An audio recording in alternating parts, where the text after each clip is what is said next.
Luke chapter 18, verses 28 to 34.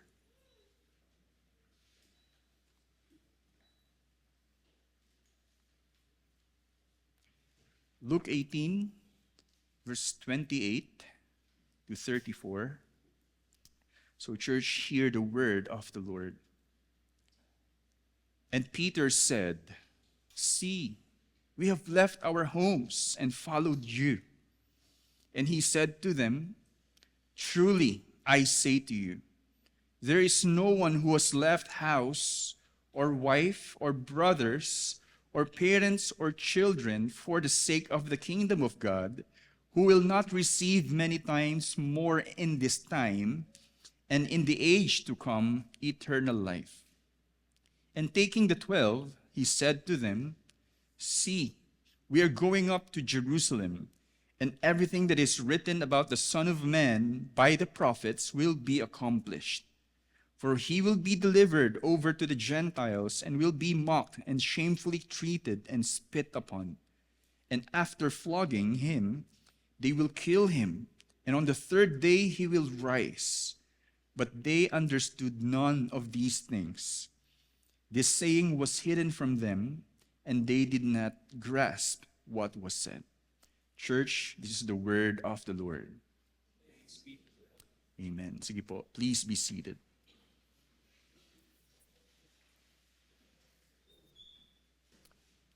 Let's go straight dito po sa text natin. And we are grateful Pastor Cloyd was able to preach again last Sunday. So sabi niya po 4, di ba? Wala akong natandaan, pero at least sinabi mo 4. So next month uli, right? Yeah. Pero I think next month. Sa biyahe ka na agad? So, yeah, sige. So, I'm blessed, of course, sa preaching ni Pastor Cloyd, honestly. And we are able to grasp ito pong natututunan natin sa ating teksto ngayon. So, sa pagpapatuloy lang po, sa pinahayag na katotohanan ni Jesus patungkol sa kaharian ng Diyos, lumalabas na binibigyang diin patuloy ni Jesus ang realidad ng pagiging tunay na disipulo. If you will look on it, ang ganda po, ako mismo na appreciate ko po itong ideya na dinadala sa atin, o kaya dinadala tayo ni Lucas, na si Jesus, as we all know, is journeying towards Jerusalem. And there are series of events like here, na kung saan patuloy po na nabibigyan ng diin ang kahalagahan ng pagsunod din sa Kanya. Okay? As we are being disciples of Jesus, Jesus himself here is telling to them what it means to be a disciple by how? By renouncing everything. Tulad nga po nung natutunan natin last week about the rich ruler. You thought you kaya mong makapasok sa kaharian ng Diyos by your good deeds, following the commands. One thing you lack is to sell everything. The essence of selling everything he has ay yung pagkakatawag ng Diyos na if you want to be my disciple and you want to enter the kingdom of God, true disciples are those who are able to give everything in exchange of gaining the true riches in the kingdom of God. So patuloy po na lumalalim actually yung kapahayagan ng pagkakatawag ni Jesucristo bilang sa mga disipulo niya. And I like here because Peter responded, right? Marahil, tulad nga po ng rich ruler, ang pagnanais natin na makapasok sa kaharian ng Diyos ay simpleng sa pamamagitan lamang ng pamumuhay ayon sa kautusan. Ganun lang kasimple.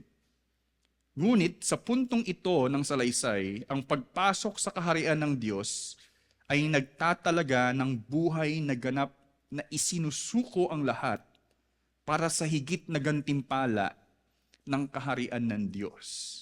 Right? So yun po yung nakita natin last Sunday na sinasabi, one thing you lack Give everything you have, give it to the poor, and come and follow me. So the essence again is for the true disciples are the ones who are willing to give everything just to follow Jesus. Kaya bilang disipulo, ito rin po yung pwede nating matanong bilang disipulo, patuloy ka bang susunod kay Jesus sa kabila ng tawag na talikuran ang mundo at harapin ang pagdurusang dulot ng pananampalataya? As a disciple, patuloy ka bang susunod kay Jesus even if it means leaving the world behind? Ano nga yung kantang yun? I've decided to follow Jesus. So, the world behind me, the cross before me. Are you willing to follow Jesus even if it means leaving everything that is so dear to you and facing the path of the cross where you will suffer also? For the sake of the kingdom. Simple question is Jesus really worth it? Is really Jesus worth our following? And this is the beauty, because yes, He is. So ang pamagat ng ating sermon base sa ating teksto ay follow Jesus still. Follow Jesus still. I love the picture here na kung saan sila Pedro, sinabi niya, "See, we have left everything just to follow you, our homes. We have left it for you." And now, ina-affirm ni Jesus, I'm telling you na walang sino man na iniwan ang lahat for the sake of the kingdom ay hindi makakatanggap ng mas marami pa sa buhay na ito at sa hinaharap. The eternal life. And after that, sinabi ni Jesus as they are now nearing Jerusalem or heading to Jerusalem, sa isang punto paakyat po sila. So, sinabi din ni Jesus, "See, we're going to Jerusalem. And there, the Son of Man, as prophesied by the prophets, will suffer. But after that, He will rise again." Now the question is, do you really want to follow me? Are you still willing to follow me? So behind it, what we can say is, the message is, follow Jesus still. Again, yung kanta nga, no? So, no turning back. No turning back. Ang sentrong mensahe nito ay, true disciples are determined to follow Jesus in spite of losing earthly gain and suffering in the faith for the sake of the eternal reward of God's kingdom. True disciples are determined to follow Jesus in spite of losing earthly gain and suffering in the faith for the sake of the eternal reward of God's kingdom. So that's the message of these range of texts in our study today. Sa Tagalog, ang mga tunay na disipulo ay determinado na sumunod kay Jesus sa kabila ng pagkawala ng makalupang pakinabang, earthly gain, at pagdurusa sa pananampalataya alang-alang sa walang hanggang gantimpala ng kaharian ng Diyos. I hope you're able to follow. May dalawang kapahayagan itong mensahe na ito sa teksto. Una, in verses 28 to 30, I called it rock-solid assurance of eternal reward in the course of forsaking all things. Ibig kong sabihin dito, of course, these 12, Peter and the 12, sabi nga po, they left everything. And we are here with you, following where you want to go. And in that point, in that course, where they they have forsaken all things, there is that rock-solid assurance of eternal reward. So ganun din po sa atin. Kahit po tayo ay nasa punto na kung saan pinili natin si Jesus over whatever that is again dear to us, there is again a rock-solid assurance of eternal reward. Huwag kang mawala sa pagsunod mo dahil ito ay nakakasiguro, sinisigurado ni Jesus itong pangako niya. Pangalawa, in verses 31 to 34, we called it worthy pursuit of glory in the path towards the cross. So worthy pursuit of glory in the path towards the cross. It is worthy pursuit because as we all know, it leads everything ng ating pagdaraanan ay mag-end up sa kaluwalhatian ng Diyos. And doon sa dulo, doon po natin tunay na mararanasan o kaya makukuha, sinasabi nga po, yung fullness of our salvation. But we have to understand, just as what Jesus did, no cross, no glory. The path to glory is the path through the cross. So yun po. But again, it is a worthy pursuit of glory. So let's start sa una. Rock-solid assurance of eternal reward in the course of forsaking all things. So matapos ipahayag ni Jesus ang katotohanan sa posibilidad ng pagpasok sa kaharian ayon sa kakayanan ng Diyos, right? Sinabi nga po ni Jesus na ay yung mga disciples, then who can be saved? If the camel ay pwedeng makapasok doon sa karayom kumpara doon sa mga maraming kayamanan, sabihin natin, sino ang pwedeng maligtas? With man, it is impossible, but with God, it is possible. So pinahayag niya yun. And then ito po yung naging sagot ni Pedro kay Jesus in verse 28. And Peter said, "See, we have left our homes and followed you." So, yes, hindi naman natin sinasabi na yung rich ruler and Peter ay parang, hey, kala mo ikaw makakapasok ka. Kami, we have left. Kami talaga yung makakapasok. Again, or what we can say here is, hindi po nagmamalaki si Pedro dito. Okay? Hindi po ito yung parang si Pedro ay nagiging bad example. Kasi si Jesus, inaffirm niya rin po sa after ng sinabi ni Pedro na, I'm telling you, you will receive many more times, parang ganyan, in this life and in the age to come. So, ito ay isang pagkakataon para sila ay mapagtibay ni Jesus sa kasiguraduhan ng pangako ng Diyos sa kabila ng kanilang ganap na pagsunod sa Kanya. So ito ay,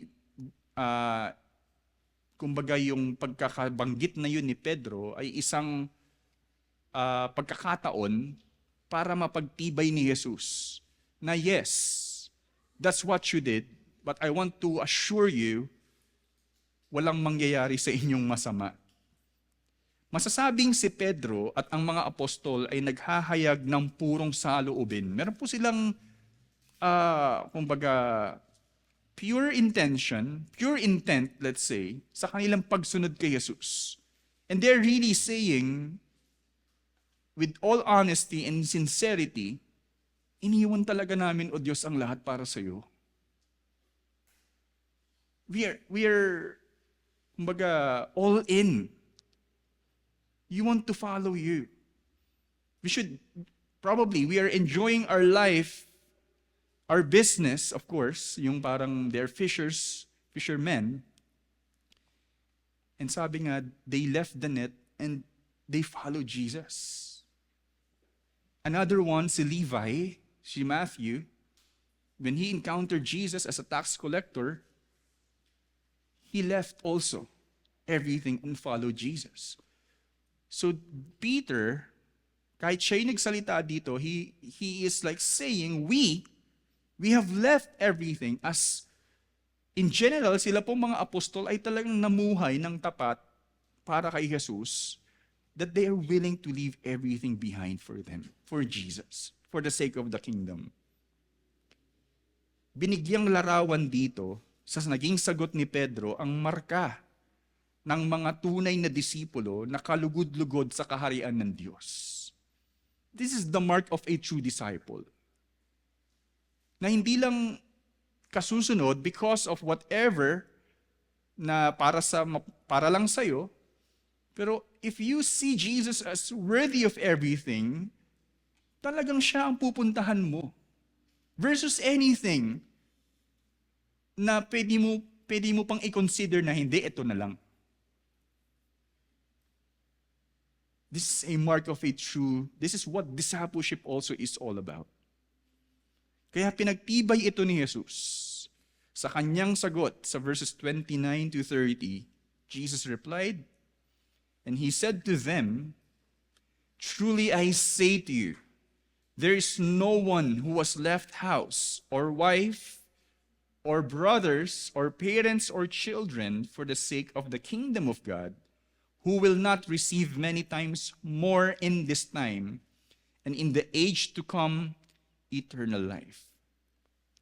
Makikita po natin actually itong saad na ito kay Marcos, kaya sinasabi ng scholars, kinapi nga po actually, pinaggayahan lang ni Lucas yung sinabi ni Marcos. Pero kay Marcos po, makikita po ninyo, binanggit po doon kasama yung land.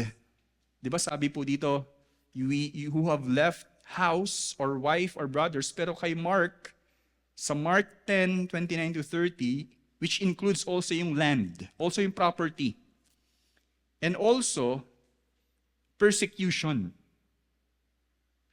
Pero pagdating po dito kay Lucas, lumalabas po nang naging focus niya yung family. Na those who are willing to leave your family will receive many times more in this life, let's say.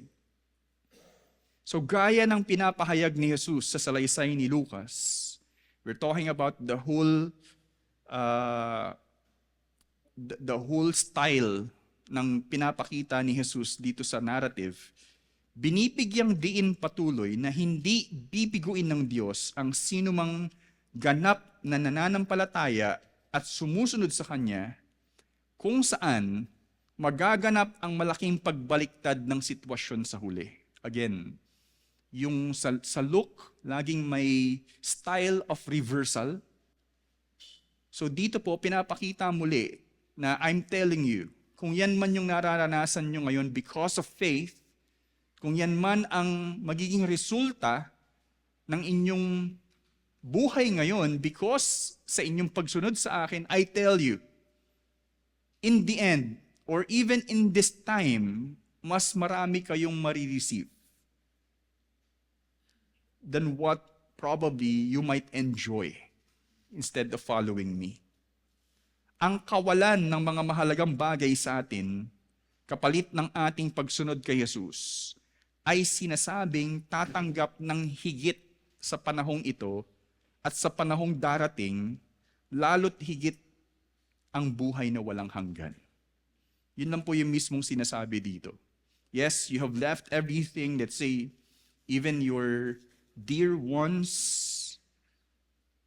Well, Jesus is affirming again na higit ang matatanggap daw po nila. So that's again the theme of reversal. Ang tatanggapin sa kasalukuyan, ito po yung sabi ni Craig Keener, marahil, yung present time po kasi of course we are expecting pagdating sa dulo, the eternal life, that should be really extravagant riches na pwede nating maisip. Pero how about in the present, paano natin ma-experience yung many more times na yun? Right? So don't be misled. Hindi po ito pangako na kung saan may kasaganahan. Pero just what happened also in the life of the believers sa Acts Acts 2:44 to 45, alam po natin after the preaching in the Pentecost, si Peter, nagkaroon po ng, sabi nga, na cutting of the heart, nagrepent yung mga nakarinig ng ebanghelyo, and then what happened next? Daily, they're gathering together, they're sharing everything, they're giving their possessions to help those who are in need. So it is telling here, sabi ni Craig Keener, na sa kasalukuyan ay matatagpuan sa pagbabahagi, yung tatanggapin ay matatagpuan sa pagbabahagi ng mga ari-arian ng mga mananampalataya. So practically, even if you are like, kasi may mga sitwasyon po, may mga kwento na na-share ko na rin po sa inyo sa ibang bansa na kung saan they're a Muslim country. Kapag kayo ay nag-renounce ng pananampalataya nyo sa Islam and you are already believing in Jesus Christ, they will cast you out sa family. Di ka na kikilalaning anak. Cut ang lahat. Right? But the promise here, can be also true in the time of Jesus. But the promise, kaya nagkakaroon po sila ng koinonia, na tinatawag na fellowship with one another, na talagang nakikipagbahagi sila sa bawat isa. At naaalagaan nga po yung mga mananampalataya. And I like what Mike Bird says. Sabi po ni Mike Bird, eternal life is a place where people receive the homes they lost, the family members they left behind, and the security they surrendered for the sake of the kingdom. So in one sense, okay, eternal life is now and not yet, sinasabi nga po, pero itong sinasabi ni Mike Bird is yung not yet. Eternal life is a place where people receive their homes, the homes they lost, the family members they left behind, and the security they surrendered for the sake of the kingdom. This is very radical. Actually, yung discipleship, the call to follow Jesus is really radical. Na talagang sumunod ka sa Kanya because may kasiguraduhan ikaw. Kung merong, of course, dito sa lupa, yes, there is a great benefit for those who will take the privilege of being insured. That's really good. Pero pagdating po sa Diyos, mas meron pong kasiguraduhan po yun. Ayan po, bilang mga mananampalataya. What we can say is, ito ang saysay ng pagsunod kay Jesus. Si Jesus bilang ating Panginoon ay tunay na hari, ay nabibigyang tunay na hari ay nabibigyang kalwalhatian sa kasiguraduhan ng kanyang pangako at pagtitiwala dito. Ang pangakong ganap na kaligtasan ay karapat-dapat pag-alayan ng ating buong buhay dahil sa hindi matitinag na katiyakan nito. We can bank everything in it. Si Jesus ay higit na mahalaga sa lahat para ating sundin at piliin kaysa sa anumang bagay na hindi kailanman makapapawi o makakasagot sa ating tunay na pangangailangan at kasiyahan. That's the true essence ng ating pagsunod kay Jesus. Because after all, yes, you lose these things, but you are gaining Christ. You're losing probably your reputation even. Your credentials like Paul. Later, mapupunta po tayo sa verse na yun because I cannot escape it. The surpassing worth of knowing Christ Jesus my Lord. Counting everything as rubbish. Because he saw who is worthy of everything. It's Jesus Christ. And now in our context here, in our text, Jesus is telling this to the disciples. I'm telling you, there is a rock solid assurance of eternal reward in all of this. So don't be shaken. Follow still the path where I am heading. So second, una, rock solid assurance of eternal reward in the course of forsaking all things. And second, worthy pursuit of glory in the path towards the cross. Sumunod na nangyari, verses 31 to 34, let's read. And taking the 12, he said to them, "See, we are going up to Jerusalem, and everything that is written about the Son of Man by the prophets will be accomplished. For he will be delivered over to the Gentiles and will be mocked and shamefully treated and spit upon. And after flogging him, they will kill him, and on the third day he will rise." But they understood none of these things. This saying was hidden from them, and they did not grasp what was said. But I like the intention na hindi nila maintindihan. Because the point probably is also, kahit hindi mo naiintindihan yung mga sinasabi ko, susunod ka ba sa akin? Are you still going to follow me and trust my words? Pero what you are hearing actually is not pleasing. The Son of Man is about to die. Are you still going to follow me? I love the thought. Sa parting ito, ang mga disipulo ay nalalapit na sa Jerusalem. At ito nga po yung karaniwan na tinatawag na pangatlong prediction. This is the third prediction of Jesus. So far as the Gospel of Luke, in the Gospel of Luke. In chapter 9, verses 22, yun po yung unang prediction. Ang sumunod na prediction also in chapter 9, verse 44. Because in chapter 9, dun po nagsimulang sabihin ni Jesus na I'm going to Jerusalem. And after 9 chapters, sinabi niya uli ito. Right? So ito yung pangatlo na prediction na ni Jesus. Pero, hindi lang po ito sinabi ni Jesus nung siya ay napunta dito sa lupa, kumbaga. Even in the time of the Old Testament, the Psalms is already telling about what will happen to the Messiah, to the king, messianic king, in Psalm 22, and also in Isaiah, the suffering servant, in Zechariah, the king also will suffer. Ibig pong sabihin, even before Jesus here, or even if Jesus is telling this to them, they know what will happen to the Messiah. But this is hidden to them. Ibig sabihin, hindi nila ma-reconcile. Why? Because they cannot accept again the idea of a conquering king, conquering nga, pero magsasuffer.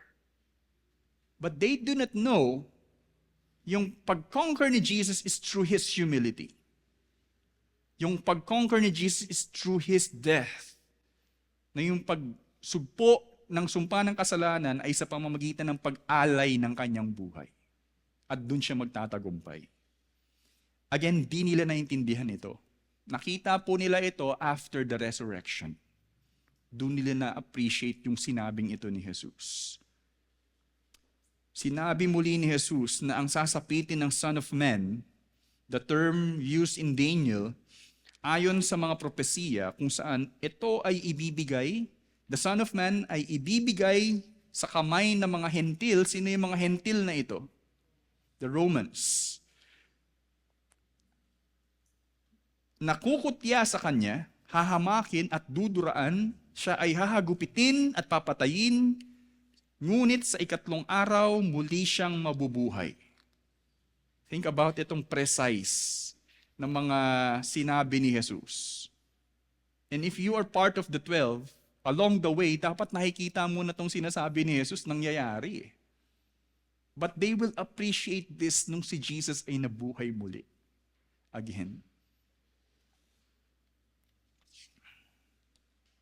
Right, so what happened is, bagamat lumalabas na narinig na nila ang prediction na ito kay Jesus, third time at least in the narrative, hindi nila ito naunawaan sa mga sandaling ito na patungkol mismo sa Kanya.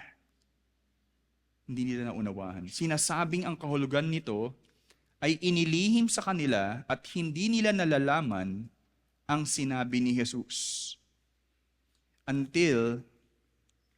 Ngunit kinalaunan, ganap nilang mauunawaan ito pagkatapos ng pagkabuhay muli ni Jesus. Especially in chapter 24, in the last chapter I think, verse 45, di ba si Jesus, merong two so-called disciples on the way to Emmaus.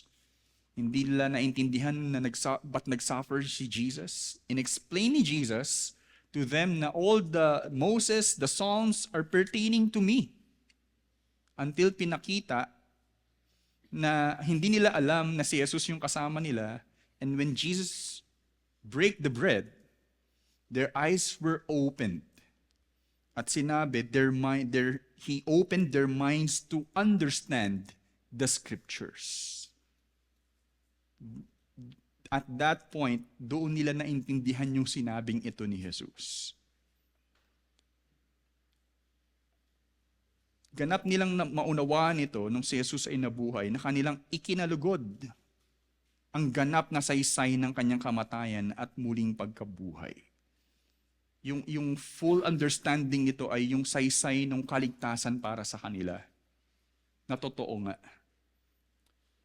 Pero sa estilo ng takbo ng salaysay ni Lucas, binibigyang punto dito because we might probably follow along as if, ito na yung patungo na nga si Jesus doon sa Jerusalem. Pero what's the message behind doon sa prediction na yun?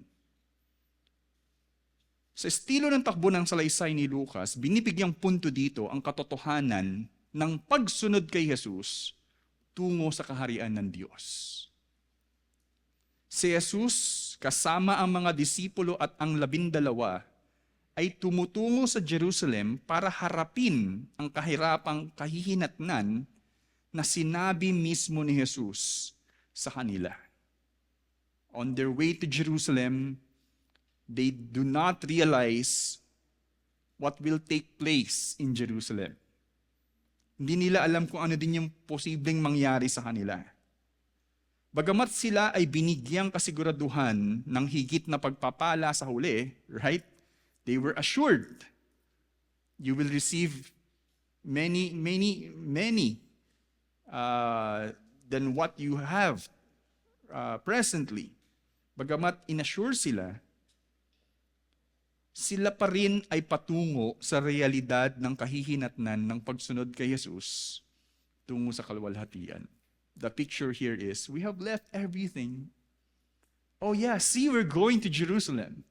This is what will happen. Kumbaga, you have left everything, there's more. We're heading towards death. But this death is leading to glory. This is again, Jesus is pointing out to them what it means to be a disciple, the life of being a disciple. Habang si Jesus ay nakatuon sa kabuuang kaluwalhatian ng lahat ng bagay, siya pa rin ay lumalakad patungo sa kaparaanan para ang lahat ng ito ay maganap. Di ba nga sabi sa Hebrews, Jesus being the author of faith, of our salvation, with the joy being set before Him, yung joy sa dulo, endured the cross. So nakatuon yung paningin ni Jesus doon sa dulo, yung katagumpayan. At dahil sa kasiyahan niya, sa katagumpayan na yon, na-endure daw po niya yung cross. Pero at this point, He is still about to endure the cross. Patungo pa rin po siya doon. That's why I love to quote yung sinabi ni Howard Marshall. Sabi po niya, although eternal life is promised, the path to it is by way of suffering of Jesus.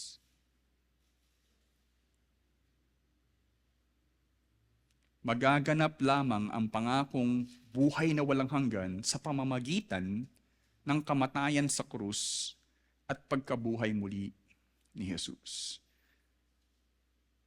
Sa calling ni Jesus, if not for us, Jesus is called to suffer in the cross. And of course, as our master, we, his disciples, sabi nga, no student is above his master. Kung ano yung dinaanan ni Jesus, pagdaraanan natin, at some point, not exactly literally, pero we can expect na dapat mamuhay tayo katulad ni Jesus.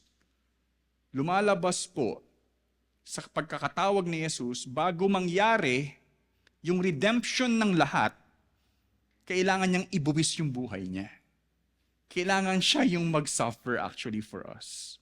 Hindi mangyayari yung eternal life na sinasabi dito para sa mga disipulo at mga apostol apart from the suffering of Jesus. You will gain whatever reward that the Lord or God is promising to you until I suffered the death on the cross. Mangyayari lamang yun through my sacrifice. Ang mensahe rin sa likod ng mga ito ay ang paghahayag ng katotohanan na sumunod patuloy tayo kay Jesus tungo sa krus. That's what we can say here. See, we're going to Jerusalem. Are you still going to follow me? And I enjoyed again si Mike Bird. Sabi po niya, I love his book about Lucan Acts. The Lucan pattern of discipleship involves repentance and renunciation, forsaking all things, and following Jesus in the way of the kingdom. Ang ganda po ng obserbasyon niya. Ito po yung dinaanan din natin, kung mapapansin ninyo, yung mensahe ng repentance, if you want to follow me, the message of just recently renouncing everything, renunciation, forsaking all things, and now following Jesus in the way of the kingdom, in the path towards the cross or through the cross.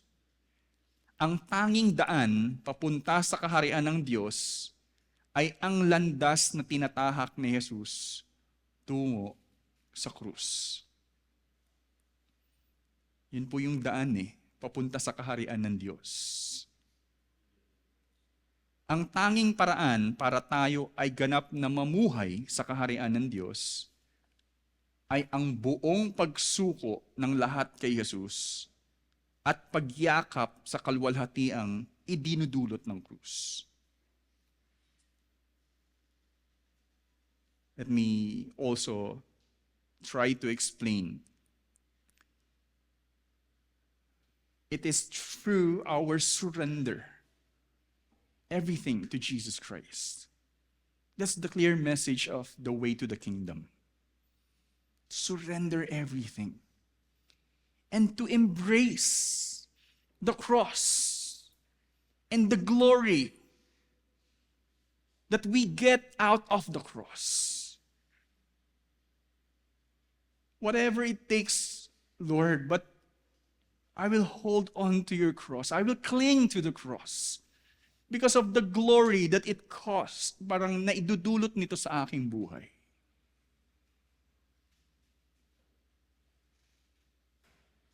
That's the picture here. Renounce it, forsake it, embrace the cross. Kahit sa puntong ito ng iyong buhay, ikaw ay hinihikayat ni Jesus. Tulad ng mga disipulo, kung tayo man ay parang sumusunod kay Jesus, and you might probably say, see, we have left everything for you, Lord. No, seriously, Lord, I have taken this career. I have chosen this place. I considered to live a life like this because of you. I have chosen this path instead of this worldly gain, instead of this worldly living, because I want to follow you. You might be probably in that point also. Right now, Pero sa puntong ito ng iyong buhay, ikaw ay hinihikayat ni Jesus na magpatuloy sa pagsunod sa Kanya. He is assuring you as well na hindi Kanya bibiguin. Magpatuloy sa pagsunod sa Kanya sa kabila ng anumang maidudulot nito sa iyo. Dahil sa higit na gantimpala ng buhay na walang hanggan sa kaharian ng Diyos. Jesus is calling you to continue to follow Him, for He is worth it. He is worth it, church. Ito muli ang mahalagang mensahe sa atin sa umagang ito. That the true disciples are determined to follow Jesus in spite of losing earthly gain and suffering in the faith for the sake of the eternal reward of God's kingdom. But we do not want to say here na, hindi ka nagsasuffer, hindi mo iniwanan yung mga hindi ka true disciple. So we're not saying here na magpakamartir tayo, katulad ng mga apostol, pero we have to understand, yun yung tawag ng Diyos sa kanila. May kanya-kanya pong pagkakatawag ang Diyos sa atin at we do not know in what form. But the same calling applies to us. Iwanan mo ang sariling mga intensyon mo, una, para lang kay Jesus. Surrender it. And anuman yung haharapin mong mga pagdurusa dahil sa iyong pagsunod kay Jesus, so be it. Dalawang kapahayagan ang napapatotoo nito sa teksto. Una, we've learned about the rock-solid assurance of eternal reward in the course of forsaking all things.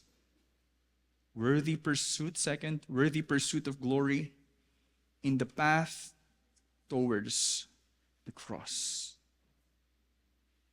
And again, I want to end sa sinabi po ni Pablo sa Philippians 3:7-11.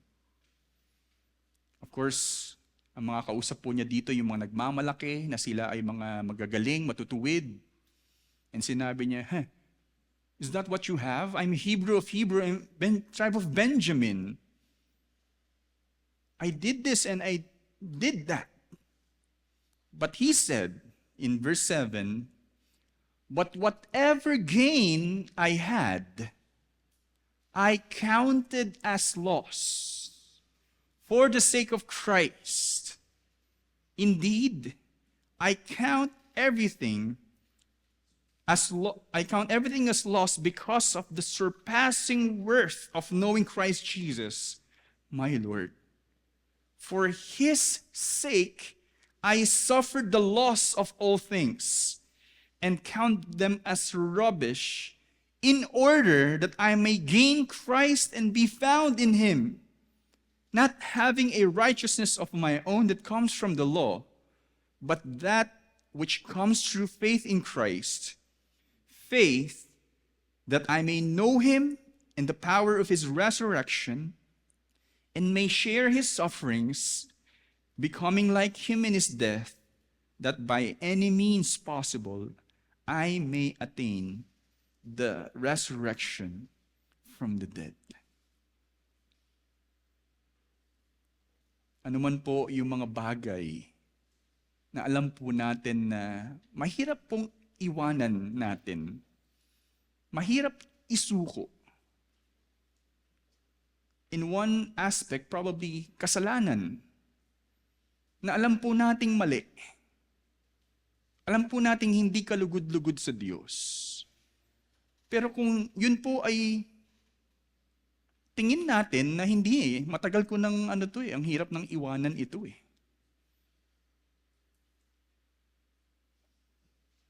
It simply means that Jesus is not worthy for you compared to the lifestyle of sin na gusto mo pa rin gawin patuloy at patuloy. To be honest, these are rubbish compared to the life na pangako sa iyo ng Diyos. The calling is to surrender it. Leave it behind. Huwag na tayo magpatuloy sa ganong klaseng pattern. Mahirap mamuhay dahil gusto nating i-enjoy pa rin ito. Until we come to realize that Jesus is more worthy than all these things. Mahirap sumunod sa tama according to the Bible, pero it is worth it. It's worth it. Magtiwala tayo. Mahirap man yung sitwasyon ngayon kumpara sa dati na ito yung nangyari sa atin ngayon, pero sumunod tayo patuloy, magtiwala lang tayo kay Jesus. Kaya ito po yung mga tanong natin. Karapat-dapat ba si Jesus ng iyong ganap na pagsunod kahit marahil hindi magiging kaaya-aya ng husto ang iyong buhay?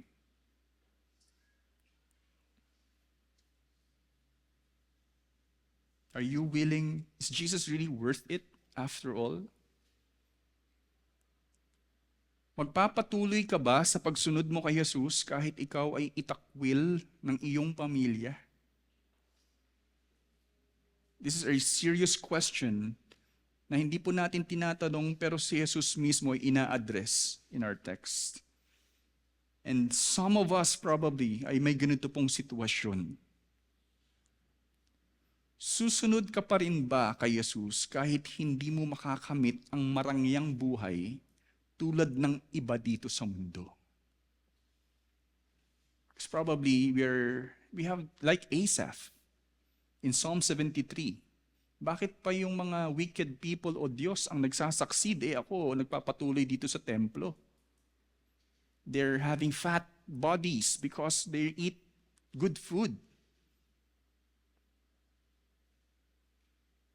Well, the point is, sabi ni doon, whom have I in heaven but you? There's nothing on earth that I desire besides you. My heart and my flesh may fail, but God is the strength of my heart. They may have all these things, but I have God. I have everything. Kahit hindi maging marangya ang buhay mo, kung tulad nila, susunod ka pa rin ba kay Jesus? Because Jesus is worth it. Tulad ni Pablo, sa binasa po natin, sa sinabi niya sa Philippians, wala nang hihigit pa sa kahalagahan ng pagkilala mo kay Jesus bilang iyong Panginoon at tagapagligtas. Kaya anuman ang pagkakatawag sa iyo ni Jesus, kahit sa puntong ito ng iyong buhay, huwag kang mag-alinlangang sumunod sa Kanya. Hindi ka bibiguin ni Jesus. Alalahanin mo na si Jesus ay karapat-dapat ng lahat sa atin dahil tayo rin ay Kanyang pinahalagahan nang ialay niya ang Kanyang buhay sa krus para tayo ay magkaroon ng kapatawaran sa ating mga kasalanan at panibagong buhay na higit na kaaya-aya. He is worth it because in the first place, pinahalagahan din tayo ni Jesus nung ialay niya ang Kanyang buhay sa atin. So that's our message this morning. Follow Jesus still. Let's pray. Lord, we thank you for your word. Bittersweet as it is, O Lord, because we know we love our life dearly, O God, and it's hard na iwanan po ito. But your command is not simply to deprive us of pleasure, to deprive us of what we can enjoy. Pero alam niyo po, ang laman ng aming mga puso, tulad ng rich ruler o Diyos, hindi niya kayang iwanan ang mga bagay na yon dahil yun ang mas mahalaga sa Kanya. Lord, may you also deal us, O God, kung ano man po ang mga dapat, O Diyos, na may address sa amin ngayon. We pray indeed that you will cause us to know kung sino talaga ang aming Diyos, sino ang aming Panginoon, sino ang aming Hari. Makita namin na ikaw ang tunay na karapat-dapat na masunod sa buhay na ito. If we are really saying that we want to follow you. Bless each one of us and encourage us, O Lord, na magpatuloy sa aming pagsunod sa inyo. Whatever it takes, Lord God, we know it is worth it because you really are worthy in all of this. Lord, thank you. Prepare our hearts, Lord, as we come to the table today. We give you praise in Jesus' name. Amen. So, let's prepare our hearts.